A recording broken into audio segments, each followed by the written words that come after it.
ఇది రైల్ నీరు. ఈ బాటిల్ తయారయ్యేది మన ఆంధ్రప్రదేశ్ లో విశాఖపట్నంలో రైల్వేస్ వాళ్ళు దీన్ని తయారు చేస్తారు. ఇదే విజయవాడ డివిజన్ సంవత్సరానికి 6,000 కోట్ల రూపాయలు ఆదాయం ఇస్తుంది సౌత్ సెంట్రల్ రైల్వేస్ కి. మరి విజయవాడలో ఇంత ఘోరమైన విపత్తు వస్తే మరి రైల్వేస్ వాళ్ళు ఆదుకోవాల్సిన అవసరం లేదా? రైల్ నీరు మీరు తయారు చేస్తున్నారు, మా విజయవాడలో అవసరం ఉంది. విజయవాడ డివిజన్ 6,000 కోట్ల రూపాయలు సంవత్సరము మీకు ఆదాయం ఇస్తుంది. దయచేసి నీళ్లు పంపించండి అని మేము లేఖ రాయడం జరిగింది.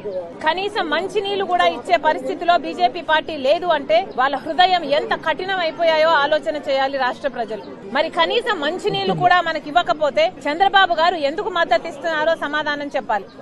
ఇది ఎక్కడ విడ్డూరం అడుగుతున్నాం. చంద్రబాబు గారు డబ్బులు తీసుకోవాల్సింది చిన్నపిల్లల దగ్గర నుంచి కాదు. చంద్రబాబు గారు డబ్బులు తీసుకోవాల్సింది బీజేపీ పార్టీ దగ్గర నుంచి. బీజేపీ పార్టీకి ఆంధ్ర రాష్ట్ర ప్రజలు ఇప్పుడే కాదు గత 10 సంవత్సరాలుగా అందరు ఎంపీలు ఊడిగలు చేస్తున్నారు. అటు వైసీపీ అయితేనేమి, ఇటు తెలుగుదేశం పార్టీ ఏమి 25 ఎంపీలను బీజేపీ పార్టీ ఎట్లా ఇష్టం వస్తే అట్లా వాడుకుంటున్నారు. మరి ఇప్పుడు చంద్రబాబు గారు డబ్బులు తీసుకోవాల్సింది బీజేపీ పార్టీ దగ్గర కాదా? ఇప్పుడు వసూలు చేయాల్సింది బీజేపీ పార్టీ దగ్గర కాదా? చంద్రబాబు గారిని అడుగుతున్నాం, ఇది పబ్లిసిటీ స్టంట్ కాకపోతే ఏమిటి అంటున్నాం. అంత చిన్న పిల్లలకు పాకెట్ మనీ ఇవ్వడం ఏమిటి? ఆ మనీని మీరు తీసుకోవడం ఏమిటండి? పిల్లలు కాదు కదా డబ్బులు ఇవ్వాల్సింది, పిల్లల దగ్గర నుంచి కాదు కదా మీరు డబ్బులు తీసుకోవాల్సింది. బీజేపీ పార్టీ దగ్గరికి వెళ్లి తీసుకురండి. 10,000 కోట్ల సాయం వెంటనే తీసుకురావాలని చంద్రబాబు గారిని డిమాండ్ చేస్తున్నాం. అంతేకాదు ఈ ప్రజలందరి తరఫున డిమాండ్ చేస్తున్నాం, ఒక్కొక్కరికి కనీసం 1,00,000 రూపాయలైనా కాంపన్సేషన్ ఇవ్వాల్సిన అవసరం ఉంది. ప్రభుత్వాన్ని గట్టిగా డిమాండ్ చేస్తున్నాం. ప్రతి ఇంటికి నష్టం జరిగింది, ఆస్తి నష్టం జరిగింది, పంట నష్టం జరిగింది, ఇళ్ల నష్టం జరిగింది.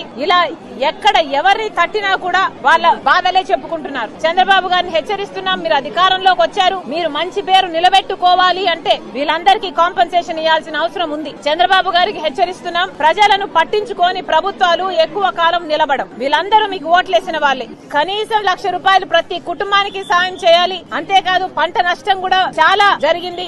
మారుమూల ప్రాంతాలలో సాయం అందటం లేదు. ఇప్పటికైనా గ్రహించండి, సాయం అందించండి. వెంటనే వీళ్లకు తక్షణ సాయం కింద కనీసం 15,000 రూపాయలు ప్రతి అఫెక్ట్ అయిన ప్రతి కుటుంబానికి విడుదల చేయాలని కాంగ్రెస్ పార్టీ డిమాండ్ చేస్తుంది.